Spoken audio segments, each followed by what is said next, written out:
ডাকসু নির্বাচনের সময় লাইভ করছিলেন তরিকুল ইসলাম শিবলি নামের এক সাংবাদিক। হঠাৎ করে তিনি মাটিতে লুটিয়ে পড়েন। হাসপাতালে নিয়ে যাওয়ার পর কর্তব্যরত চিকিৎসক তাকে মৃত ঘোষণা করেন। এমনই একটি হৃদয় বিদারক ঘটনা ঘটেছে ঢাকা বিশ্ববিদ্যালয় প্রাঙ্গণে। ঢাকা বিশ্ববিদ্যালয়ের কেন্দ্রীয় ছাত্র সংসদ ডাকসু নির্বাচনের সংবাদ সংগ্রহ করতে গিয়ে এক মর্মান্তিক ঘটনার জন্ম দিল ভাগ্য। ঐতিহাসিক কার্জন হলের ভেতরে দায়িত্ব পালনরত অবস্থায় সহকর্মীদের প্রিয় সাংবাদিক তরিকুল ইসলাম শিবলি হঠাৎ অচেতন হয়ে পড়েছেন। সংবাদ সংগ্রহের তাড়না, দায়িত্বের প্রতি অঙ্গীকার আর সত্য প্রকাশের অদম্য পেশাগত নিষ্ঠা নিয়েই তিনি সেখানে উপস্থিত ছিলেন। মঙ্গলবার দুপুর 1টার দিকে তার সহকর্মীরা অচেতন অবস্থায় দ্রুত তাকে উদ্ধার করে ঢাকা মেডিকেল কলেজ হাসপাতালের জরুরি বিভাগে নিয়ে যান। কিন্তু চিকিৎসকদের সর্বোচ্চ চেষ্টা সত্ত্বেও শেষ রক্ষা হয়নি আর। সেখানে কর্তব্যরত চিকিৎসক তাকে মৃত ঘোষণা করেন। ঢাকা মেডিকেল কলেজ হাসপাতালের পুলিশ ক্যাম্পের ইনচার্জ মোহাম্মদ ফারুক ঘটনাটির সত্যতা নিশ্চিত করে বলেন, সাংবাদিক তরিকুল ইসলাম শিবলির মৃত্যুর খবরে পুরো ক্যাম্প ও হাসপাতাল প্রাঙ্গণে মুহূর্তে নেমে আসে গভীর শোকের ছায়া। তিনি জানান, কর্তব্যরত চিকিৎসকরা প্রাথমিকভাবে ধারণা করেছেন যে হৃদরোগে আক্রান্ত হয়ে এই মর্মান্তিক মৃত্যু ঘটে থাকতে পারে।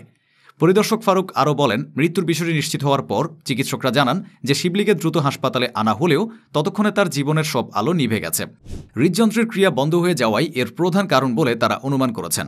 তবে এ ধরনের মৃত্যু কতটা আকস্মিক এবং অপ্রত্যাশিত তা সহজেই অনুমান করা যায়, কারণ মাত্র কিছুক্ষণ আগেই তিনি সক্রিয়ভাবে সংবাদ সংগ্রহ করছিলেন, সহকর্মীদের সঙ্গে কথা বলছিলেন এবং তার দৈনন্দিন দায়িত্ব পালনে নিবিষ্ট ছিলেন।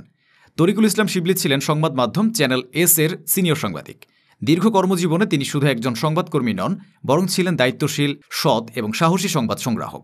পেশার প্রতি তার নিষ্ঠা, সততা এবং নিরলস শ্রম তাকে সহকর্মীদের ও পরিচিত জনদের কাছে আলাদা মর্যাদায় প্রতিষ্ঠিত করেছিল।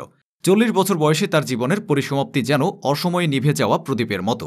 জীবনের সেরা সময়টাতে তিনি সাংবাদিকতা পেশায় ছিলেন সক্রিয় ও নিবেদিত প্রাণ। শুধু কর্মজীবন নয়, ব্যক্তিগত জীবনেও তিনি ছিলেন একজন পরিবারমুখী মানুষ।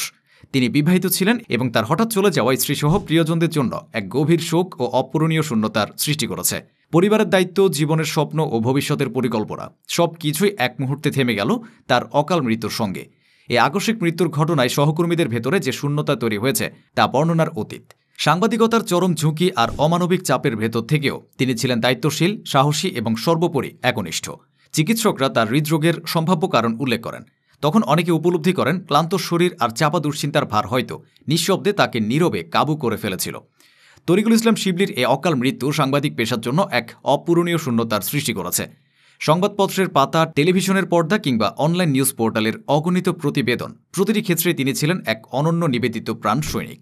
দায়িত্বের ডাকে সাড়া দিতে গিয়ে তিনি যেন নিজের জীবনকে বিসর্জন দিলেন। এমন মৃত্যু কেবল একটি জীবনের সমাপ্তিই নয়, বরং আমাদের সমাজে সাংবাদিকদের ঝুঁকিপূর্ণ কর্মপরিবেশের এক নির্মম প্রতিফলন। তার চলে যাওয়া সাংবাদিক সমাজে দীর্ঘশ্বাস হয়ে থাকবে বহুদিন।